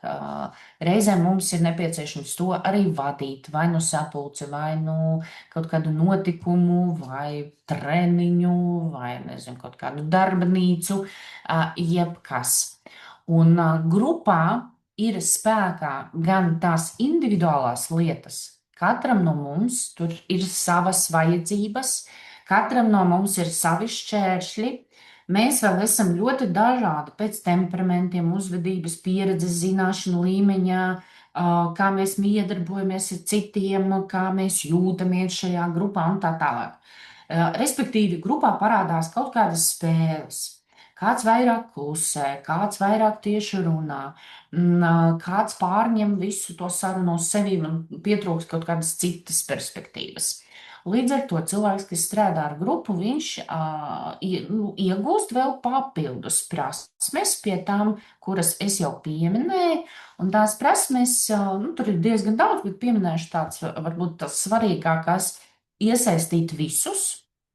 Lai nesanāk tā, ka sapulcē tur visi parunāja, tur tā kā tika pieņemts lēmums, bet visiem nepajautāja, vai tur visi piekrīt un varbūt kādam ir citi viedokļi, tas kautrīgākais arī neko nepateica, ko nu es, un tad beigās sapulce beidzās, bet vienalga nekas uz priekšu. Ja, jo kāds sabotē, kāds nepiekrīt, kāds dara pa savam, ja, kā iesaistīt visus, lai mēs visi esam uz vienas lapas un ir aktīvi iesaistīti ne tikai tie skaļākie dalībnieki, bet arī tie klusākie. Turēt fokusu. Ja reizēm viens pret viens sarunā ir grūti noturēt fokusu, jo cilvēks no vienas tēmas lēkā uz otru tēmu, tad grupā tur tā jau ir superspēja, jo vairāk cilvēku, jo vairāk to viedokļu, tā tālāk. Tā diskusija izklīst, ja? Kā man tomēr viņu safokusēt, lai mēs ejam uz to, ko mēs gribam panākt šīs sarunas vai sapulces laikā. Virzīšanas.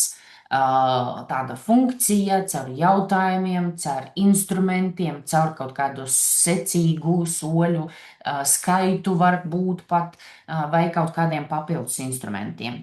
Un šeit grupā mēs varam izmantot gan visus tos pašus lietas, ko es jums jau pieminēju. Piemēram, ļoti forši risinot kaut kādu situāciju, uzdot to pašu jautājumu, ko es jums uzdevu jau šodien. Kas šajā situācijā ir pats svarīgākais? Un aicināt katru padalīties pāris vārdos, lai saprastu to skatījumu. Šeit var būt arī papildus jautājums. Labi, kādu vislielāko šķērsli jūs redzat šajā situācijā vai šajā problēmā? Atkal katrs padalās no savas puses, vai kādu lielāku grūtumu jūs redzat. Un šeit mēs izpētam to situāciju, un galvenais - iesaistam visus. Katra viedoklis ir sadzirdēts, katra pieredze ir sadzirdēta. Te varbūt tāds izsaukuma zīme, ja jūs esat vadītājs un vadat savu komandu un šo sapulci, tad nesāciet ar sevi. Runājiet pēdējais. Varbūt pat nerunājiet, pat, nu, ne, labi, piedalieties, jūs esat grupas un komandas dalībnieks, bet nedodiet atbildi pirmo, jo vadītājs ir tas paraugs, uz ko cilvēki orientējas, un ļoti bieži mēs ar savu pirmo atbildi iedodam to toni. Ja, lai šo toni nedotu, vajadzētu izteikties pēdējiem. Ja. Līdz ar to šeit parādās tāda iesaiste, un padalīšos ar tādiem 5 foršiem jautājumiem, kurus var integrēt grupu darbā, kurus var integrēt arī 1-pret-1 sarunās. Kas tev šajā situācijā patiesībā ir vissvarīgākais? Šo jūs jau zinat. Ko tu gribētu panākt šīs sarunas beigās? Super nofokusē cilvēku uz to sagaidāmo sarunas rezultātu, lai tā nav tikai papļāpāšana. Jo coachings nav par papļāpāšanu, tas ir par iešanu uz mērķi. Vienkārši tas mērķis var būt materiāls un varbūt nemateriāls, kaut kāda iekšējā attīstība. Jebkurā gadījumā, lai ir virzība, ir nepieciešams progress. Progresu bez maziem pieturas punktiem nav iespējams panākt. Un šeit mēs to mazo pieturas punktu ieliekam.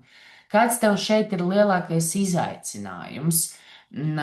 Kas palīdz kustēties uz priekšu, lai mēs ieraugam ne tikai šķēršļus, bet arī to, kas mums jau ir, gan ārējie resursi, gan arī iekšējie resursi.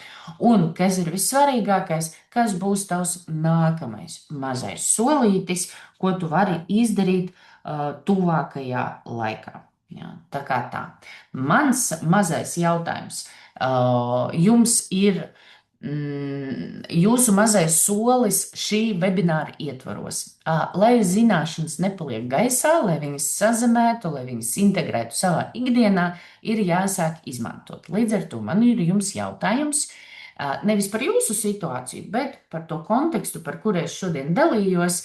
Vai nu kādu vienu jautājumu jūs varētu uzdot rīt, piemēram, nevis dot padomu, bet kaut kādā situācijā izmantot atvērto jautājumu, vai arī kādu no instrumentiem vai paņēmieniem jūs gribētu izprovēt tuvākajā laikā. Tā kā padomājiet, aicināšu jūs arī padalīties čatā, lai es arī varu saņemt atgriezenisko saiti, kas šobrīd no šī webināra jums ir tas, palika prātā un atmiņā. Un patiesībā tā teorētiskā daļa un praktiskie instrumenti man ir beigušies. Es būšu pateicīga par atgriezenisko saiti tiešām, kas bija tas vērtīgākais, ko jūs dzirdējāt šodien. Un palikušajās 10 minūtēs es pastāstīšu par coachinga apguves iespējām. Tiem, kam interesē, palieciet, paklausieties, kam nav aktuāli, tad paldies jums liels par šodienas uzmanību. Nāciet uz citiem webināriem. Tā kā 10 minūtes būs arī par lielo kursu, jo šīs prasmes skaidrs, ka var iegūt arī individuāli, apmeklējot dažādus webinārus, lasot, pētot un tā tālāk. Pātrinājumu iedos tāda fokusēta attīstība, fokusēts zināšanu apjoms, arī prasmes.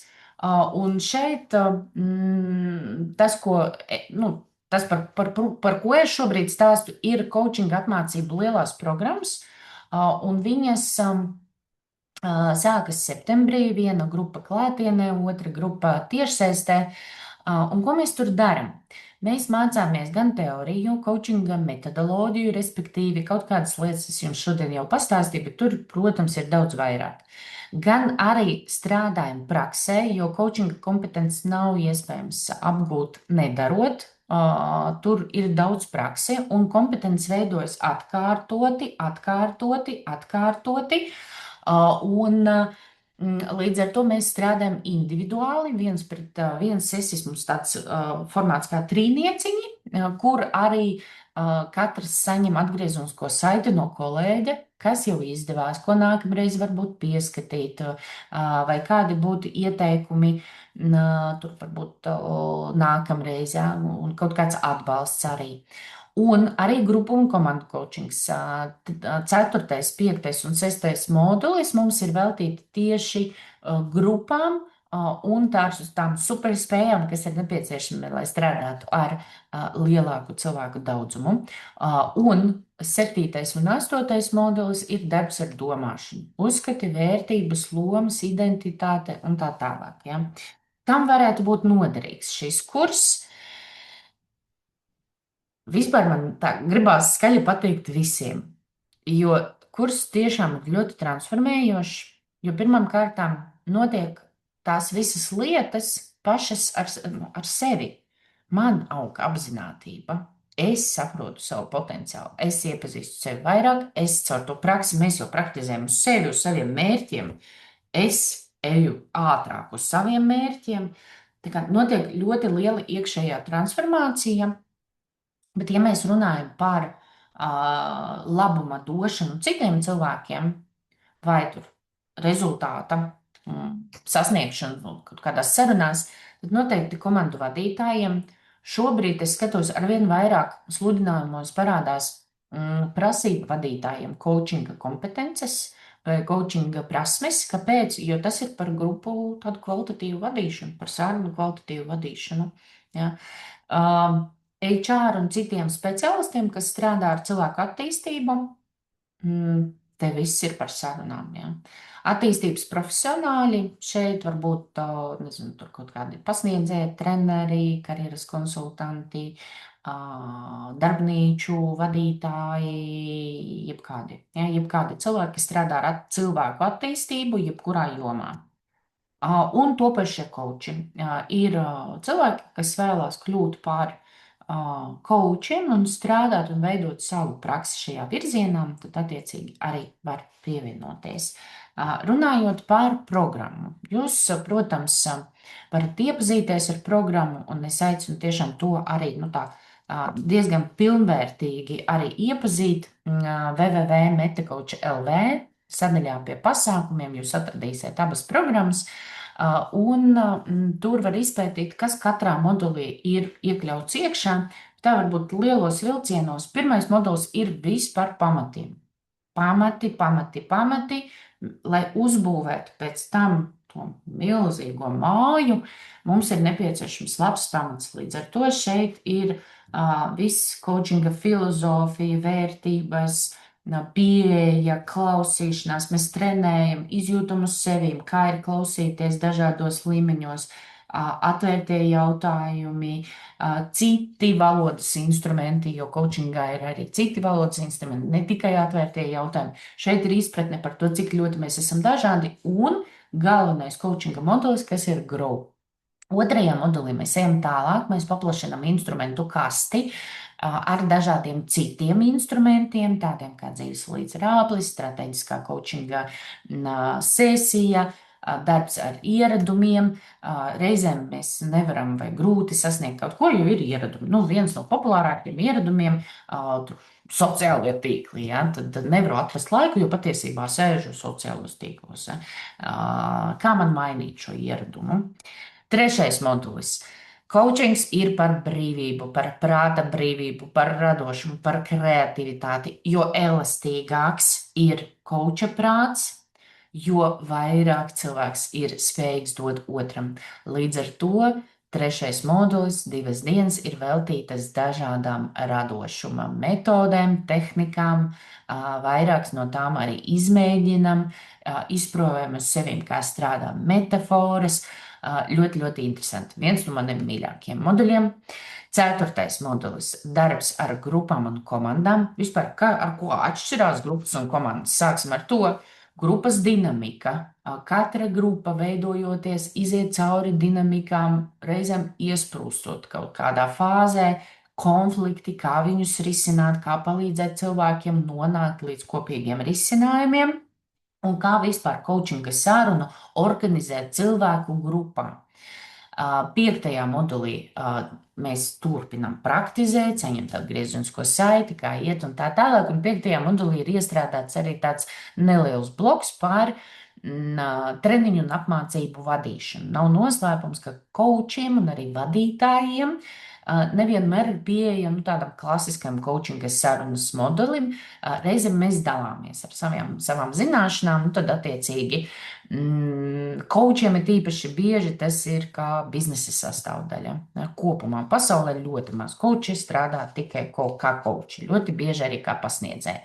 Līdz ar to mēs iedodam un padalāmies, kā izveidot ļoti kvalitatīvu mācību programmu, tādu kā struktūru, kurā var integrēt principā jebkuru tēmu un ar garantēt labu rezultātu dalībniekiem. Sestais modulis ir veltīts biznesam, kur biznesā to var pielietot, kāda varētu būt biznesam attiecināmie modeļi, un tad attiecīgi šeit trenējam. Septītais modulis ir viss par domāšanu, uzskati, vērtības, pārliecības. Šeit jau tāds dziļāks darbs ar sevi. Un astotais modulis mēs ejam vēl dziļāk pie lomām. Mūsu dzīvē ir ļoti daudz lomu, dažas lomas konfliktē, kā sadraudzināt savas dažādas dzīves lomas, lai viena otrai netraucē, bet drīzāk palīdz, kā ieraudzīt, kā iepazīt sevi tuvāk, Johari modelis, metaprogrammas, kā patiesībā mēs domājam, ar kādām prizmām mēs varam skatīties. Tāds ļoti, ļoti dziļš darbs. Un dalībnieki parasti ļoti, ļoti šo gaida. Jā, jo tas tāds patiešām par pašziņu. Un 9. modulī mēs runājam, apkopojam visu, parunājam par mārketingu, coachinga biznesa izveidē tiem, kam ir aktuāli. Un notiek certifikācija. Tur ir iekļauts eksāmenis rakstiskais un 2 praksītes. Viena ir individuālās sarunas vadīšana, un otra ir grupas sarunas vadīšana. Lai saņemtu certifikātu, tur ir nepieciešami kritēriji. Un speciāli ieliku šo slaidu, lai nemaldinātu pēc tam. Mācības kopumā ir 18 dienas no septembra līdz aprīlim, brīvdienās, sestdien, svētdien, konkrētajos datumos, bet pa vidu ir arī kritērija patstāvīgā apgūšana, un tur to ir diezgan daudz. Tas ir izdarāms, absolūti izdarāms, un grupas spēks ir milzīgs, bet jārēķinās ar aptuveni 2-3 stundām nedēļā. Tas ir tas, uz kur ir jāpieņem lēmums, ka es eju tajā iekšā, vai man vajag to certifikātu, daži prasa. Pirmām kārtām tieši šie kritēriji iedod kompetenci, jo kompetencija veido praksi, un šeit ir ļoti līdzsvaroti prakses, teiksim, veidi iegūšanas. Otrām kārtām jūs nekad nezināt. Es sāku apgūt coachingu tad, kad es vadīju vadītāju komandu, man vajadzēja papildus prasmes un tā tālāk. Vai es domāju, ka es kādreiz vadīšu kaut kādas nodarbības, sesijas, tur coachingu? Nemūžam, es drīzāk teicu, nē, es nekad to nedarīšu. Bet dzīve ir tā pagrozījusies, ka šobrīd es vadu savu centru, piedāvāju individuālās sesijas, vadu treniņus, vadu apmācības, un es ļoti laimīga, ka toreiz es iegūstu savu certifikātu. Tā kā nekad nezinu. Es vienmēr iesaku pielikt to piepoli un certifikātu nokārtot. Paldies par šo, un jūs jau padalījāties, tūlīt iešu iekšā čatā un skatīšos, kādi ir jūsu iegumi no šī webināra. Ja gadījumā ir kaut kādi jautājumi par pašu coachinga programmu vai tās apgūšanas, nezinu, procesu, droši arī lieciet iekšā čatā. Es varu palikt pāris minūtes, un arī atbildēt. Ja gadījumā jūs jau skrienat, tad varat rakstīt uz info@metacoach.lv vai zvanīt uz telefonu mājaslapā. Ir norādīts, tas ir mans telefons. Un pat ja es neatbildu uzreiz, tad es noteikti arī atzvanu. Kā paldies, paldies jums par dalību, un es skatos, ko jūs sarakstījāt man čatā. Tā.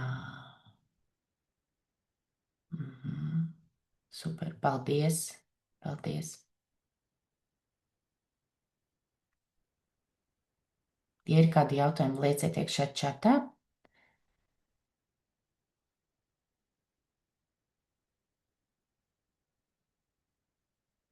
Jāmācās patiesi klausīties, nesprausties sarunā ar savu viedokli. Jā, man liekas, šī ir superspēja. Un tad, kad viņu attīsta, nē, ir arī situācijas, ka tas ir vajadzīgs. Ja? Bet, ja mēs runājam par otru cilvēku attīstību un tādu patiesu iesaisti, tad ir vērts uzdot savu jautājumu šajā situācijā, ko es patiesībā vēlos. Es vēlos izteikties vai iesaistīt šo otru cilvēku. Un ja ir atbilde otra, tad tomēr ļautu tam otram cilvēkam. Ļoti labs jautājums, Marks. Dāmas, vīrieši nav tik aktīvi, vai tomēr šis vairāk domāts sievietēm? Nē, šis ir uniseks kompetents, kā jūs saprotat, un dod labumu visiem.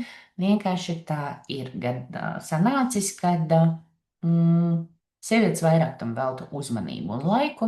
Nezinu, kāpēc. Es esmu runājusi arī ar vīriešu kārtas studentiem.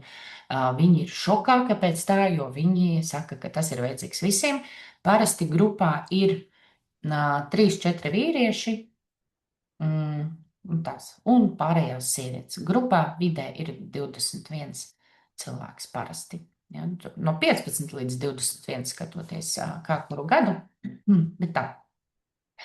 Bet vīrieši ir. Ir. Viņi vienkārši ir mazāk redzami. Jā. Paldies jums! Vai vēl kaut kādi jautājumi? Ja nē, tad es no jums šodien atvados.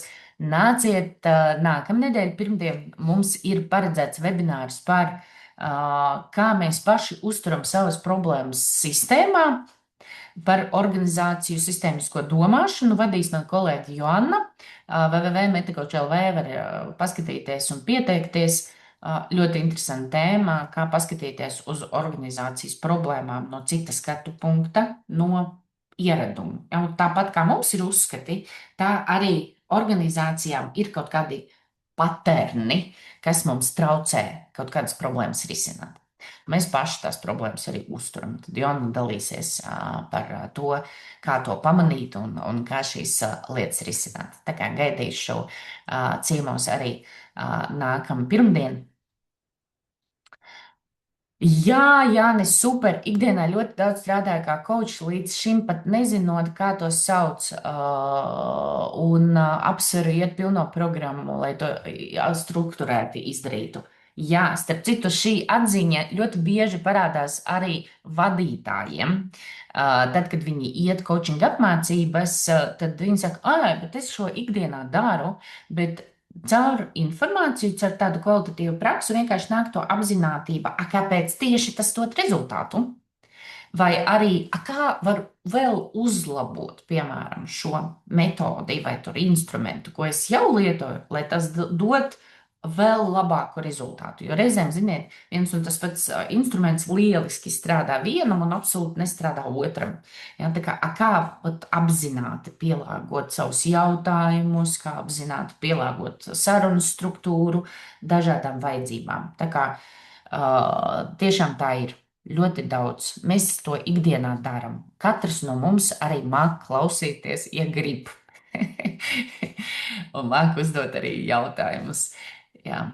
Vai var ielikt linku par apmācībām? Tūlītās es jums viņu ielikšu. Tā.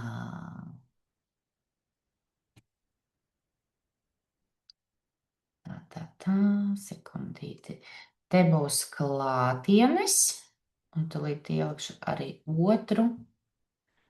Varētu būt jautājums, ar ko atšķirās klātienes un tiešsaistes nodarbības. Saturs ir identisks, klātienes nodarbības notiek klātienē, kā jūs saprotat, Rīgā. Tiešsaistes tikai tiešsaistē. Mēs nevienu brīdi netiekamies. Un vienkārši kā kuram ērtāk. Nu, tā rezultāts absolūti neatšķirās, kompetences tiek apgūtas, prakse tiek nodrošināta no jūsu puses, jebkurā gadījumā. Tā kā rezultāts neatšķirās, vienkārši dažiem, piemēram, daži ir noguruši no datora, ja, un tad viņi grib klātienē. Daži tieši otrādi grib tiešsaistē, jo grib ietaupīt to braukšanas laiku, vai arī dzīvo kādā citā pilsētā vai valstī. Tā kā atbilde varētu būt tāda, ka rezultāts neatšķirās, atšķirās sajūtas. Ja kādreiz nesanāk tik klātienē vai atsevišķu moduli, var samainīt uz neklātieni. Izņēmuma kārtā var sarunāt, ja tur vienu modeli, piemēram. Labāk ir tikt ar savu grupu, jo tad, kad mēs mācāmies, mēs esam nedaudz trausli un ir ļoti svarīga droša vide. Bet jaunā grupā ienākot, piemēram, kursa vidū, mēs nonākam sev neierastajā vidē, nedaudz ārpus komforta zonas, teiksim tā, un tas var, bišķiņ kaut kādu neveiklību izveidot. Bet var, ja ir gatavība paciest šo nērtību, tad var arī šādi. Bet man būtu nepieciešams zināt iepriekš, lai es varu, teiksim tā, nodrošināt piekļuvis un tādas lietas. Kādi vēl ir jautājumi? Droši izmantojiet telpu, kamēr es esmu šeit un varu atbildēt.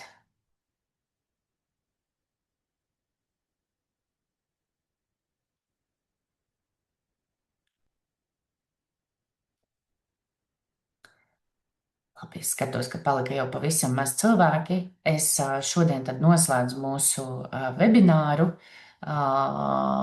Vai neklātiene arī notiek sestdienās? Jā, Evita, sestdienās, svētdienās. Jā, tieši tā. Mēs mācāmies brīvdienās. No vienas puses grūti pēc tam pirmdienā iet strādāt, bet no otras puses var ļoti ērti savienot ar tādu klasisko darbu. Tā kā tā. Nu, ko, es no jums atvados, gaidīšu ciemos pirmdien, un gaidīšu, vai būs kaut kādi jautājumi pār coachinga programmām. Ja jautājumi nav, piesakieties, ja ir tāda luste, gaidīsim kursā. Kurs ir ļoti labs, atsauksmes ir fantastiskas, rezultāti cilvēkiem arī.